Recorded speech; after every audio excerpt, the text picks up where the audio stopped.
गुस्ताख नबी की एक ही सजा, सर तन से जुदा, सर तन से जुदा। आजकल भारत में यह नारा एक बार फिर गूंज रहा है।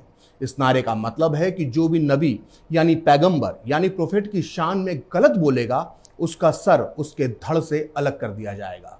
इन दिनों ये नारा डासना के महंत यति नरसिंहानंद सरस्वती के लिए लगाया जा रहा है। ऐसा कोई दिन नहीं जाता जब नरसिंहानंद सरस्वती को जान से मारने की धमकी नहीं मिलती। कहीं गर्दन काटते हुए इनके पोस्टर लगाए जाते हैं, तो कहीं उनकी तस्वीरों को पैरों तले कुचला जाता है।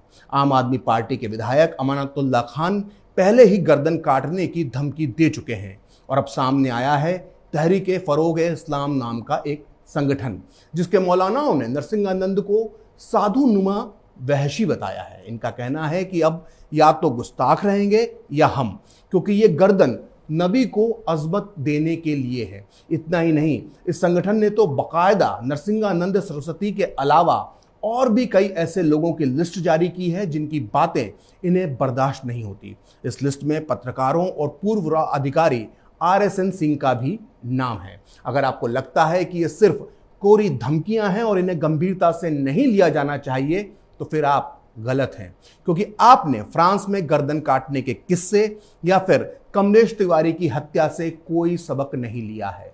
और तो और आपने इतिहास का भी सही तरीके से अध्ययन नहीं किया है। दरअसल आज जो महंत यति नरसिंहानंद सरस्वती को धमकियां मिल रही हैं, वो इस्लामिक कट्टरपंथियों का 100 साल पुराना मॉडस ऑपरेंडी है। आज से करीब 100 साल पहले इसी तरह से इस्लाम की निंदा का हवाला देकर सिलसिलेवार तरीके से संतों, पत्रकारों और हिंदू सामाजिक कार्यकर्ताओं की हत्याएं की गई थी।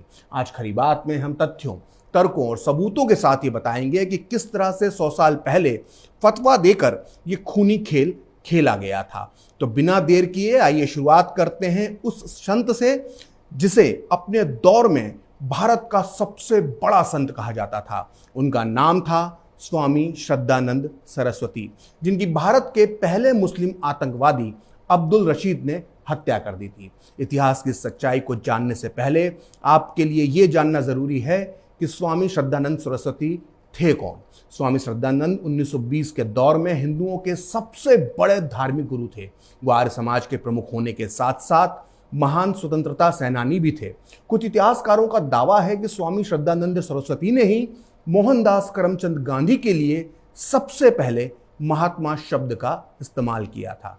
गांधी के कहने पर स्वामी श्रद्धानंद असहयोग आंदोलन में भी हिस्सा ले रहे थे, लेकिन जब असहयोग आंदोलन के साथ साथ खिलाफत आंदोलन भी नाकाम होने लगा, तो केरल के मालाबार इलाके में मुसलमानों ने हिंदुओं का कत्लेआम शुरू कर दिया, जिसे मोपला नरसंहार के नाम से जाना जाता है। स्वामी जी मोपला नरसंहार से अंदर तक हिल गए थे, व्यथित हो गए थे। मोपला में हजारों हजार हिंदुओं को जबरदस्ती उनका धर्म परिवर्तन करवाकर मुसलमान बना दिया गया था। ऐसी कई घटनाओं से व्यथित होकर स्वामी श्रद्धानंद ने अपने आर्य समाज के जरिए शुद्धि आंदोलन की शुरुआत की। उन्होंने 11 फरवरी 1923 को भारतीय शुद्धि सभा की स्थापना की। अपने इस आंदोलन के जरिए स्वामी श्रद्धानंद ने उन धर्म परिवर्तित हिंदुओं को वापस हिंदू धर्म में शामिल करना शुरू कर दिया, जिन्हें बलात् तौर पर मुस्लिम बना दिया गया था। शुद्धि आंदोलन के कामयाबी से कट्टरपंथी तबलीगी मुसलमानों की पूरी बुनियाद हिल गई। स्वामी जी ने उस समय के यूनाइटेड प्रोविंस, यानी जिसे आज का उत्तर प्रदेश कहा जाता है, वहां 18,000 मुस्लिमों की हिंदू धर्म में घर वापसी करवाई थी, और ये सब कानून के मुताबिक हुआ था। अपने आंदोलन के बारे में स्वामी जी ने कहा था कि जिस धार्मिक अधिकार से मुसलमानों को तबलीग और तंजीम का हक है, उसी अधिकार से मुझे अपने बिछड़े हुए भाइयों को वापस अपने घर में लौटाने का हक है। दरअसल उस दौर में कट्टरपंथी मुसलमानों को यह लग रहा था कि तबलीग में तो धर्मांतरण एक मजहबी कर्तव्य है, लेकिन एक हिंदू संत ऐसा कैसे कर सकता है। लिहाजा स्वामी श्रद्धानंद पर हर तरफ से हमले शुरू हो गए। आखिर वो मनहूस दिन भी आ ही गया जिस दिन इस महान संत की निर्मम हत्या कर दी गई। वो 23 दिसंबर 1926 की बात है। दिल्ली के चांदनी चौक इलाके में दोपहर के वक्त स्वामी श्रद्धानंद अपने घर में आराम कर रहे थे। उस समय वो बेहद बीमार थे। तभी अब्दुल रशीद नाम का एक युवक पहुंचा। उसने स्वामी जी से मिलने का समय मांगा और कहा कि वो धार्मिक मामलों पर उनसे चर्चा करना चाहता है। भरोसा करके स्वामी जी ने उसे वक्त दे दिया, लेकिन अब्दुल रशीद ने भरोसा तोड़ने में जरा सी भी देर नहीं की। उसने स्वामी जी पर हमला करके उनकी जान ले ली। अब्दुल रशीद ने जो किया था, उसके बाद उसे भारत का पहला आतंकवादी कहा जाना चाहिए था, लेकिन ऐसा हुआ नहीं। स्वामी जी की हत्या के 2 दिन बाद ही गांधी ने कट्टरपंथी हत्यारे अब्दुल रशीद को अपना भाई बता दिया। गांधी ने 15 दिसंबर 1926 को गुवाहाटी में कांग्रेस के अधिवेशन में कहा, मैं अब्दुल रशीद को अपना भाई मानता हूं। मैं यहां तक कि उसे स्वामी श्रद्धानंद की हत्या का दोषी भी नहीं मानता हूं। वास्तव में दोषी वे लोग हैं जिन्होंने एक दूसरे के खिलाफ घृणा की भावना पैदा की। हमें एक आदमी के अपराध के कारण पूरे समुदाय को अपराधी नहीं मानना चाहिए। सोचिए, जिस स्वामी श्रद्धानंद ने मोहनदास करमचंद गांधी को महात्मा गांधी का नाम दिया, उस असली संत महात्मा की मौत पर गांधी ने इतना बेतुका बयान दिया। खैर, भारत के पहले आतंकवादी अब्दुल रशीद को जब स्वामी श्रद्धानंद की हत्या के आरोप में फांसी की सजा सुना दी गई, तो कांग्रेस के नेता आसफ अली ने उसे फांसी की सजा से बचाने के लिए उसकी पैरवी की। इतना ही नहीं, जब अब्दुल रशीद को 1927 में फांसी दे दी गई, तो उसके जनाजे में हजारों की संख्या में भीड़ उमड़ी। यहां तक कि पूरे भारत की कई मस्जिदों में उसके लिए विशेष दुआएं भी मांगी गई। ये मैं नहीं कह रहा, बल्कि इस बात की पुष्टि करती है वो खबर जो 30 नवंबर 1927 के टाइम्स ऑफ इंडिया के अंक में छपी थी। इस खबर के मुताबिक स्वामी श्रद्धानंद के हत्यारे अब्दुल रशीद की रूह को जन्नत में स्थान दिलाने के लिए देवबंद के प्रसिद्ध मदरसे दारुल उलूम में छात्रों और आलिमों ने कुरान की आयतों का 5 बार पाठ किया। उन्होंने दुआ मांगी कि अल्लाह मरहूम अब्दुल रशीद को आलाए इल्लीईल यानी 7वें आसमान की चोटी पर स्थान दे। लेकिन कुछ महान लोगों की नजर में स्वामी जी का शुद्धिकरण आंदोलन पूरी तरह से सही था और इसमें कुछ भी गलत नहीं था। और इन्हीं में से एक थे आजादी के नायक डॉक्टर राजेंद्र प्रसाद, जो बाद में जाकर भारत के पहले राष्ट्रपति बने। उनका मानना था कि स्वामी श्रद्धानंद ने मजबूरी में आकर शुद्धि आंदोलन शुरू किया था और जिसकी वजह से उनकी हत्या हुई।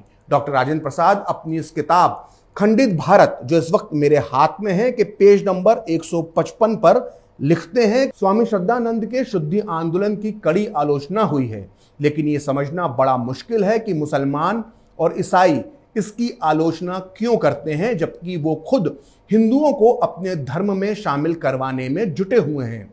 यदि हिंदू भी ऐसा कर रहे हैं तो मुसलमानों और ईसाइयों को आपत्ति करने का क्या अधिकार है? अगर दूसरे धर्मों को अपना प्रचार करने का अधिकार है तो हिंदुओं को भी यह अधिकार होना चाहिए।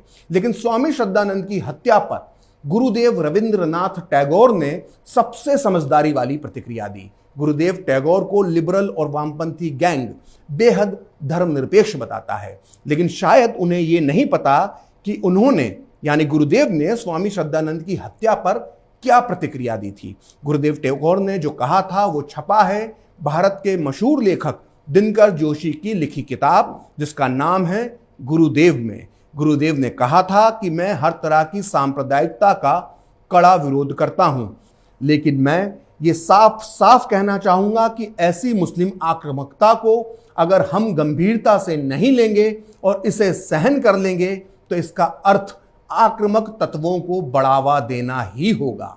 तो सुना आपने, अगर उस दौर में गुरुदेव रविंद्रनाथ टैगोर की ये बात हमारे बड़े नेताओं की समझ में आ गई होती तो आज ये हालात नहीं होते। दरअसल ये मानसिकता आज भी जिंदा है, जो दूसरे के धर्म का तो सम्मान नहीं करती, लेकिन अपने धर्म की बात आते ही खून खराबे की बातें शुरू कर देती है। आपकी जानकारी के लिए बता दूं कि कट्टरपंथी मुसलमानों के फतवे के शिकार होने वालों में स्वामी श्रद्धानंद अकेले नहीं थे।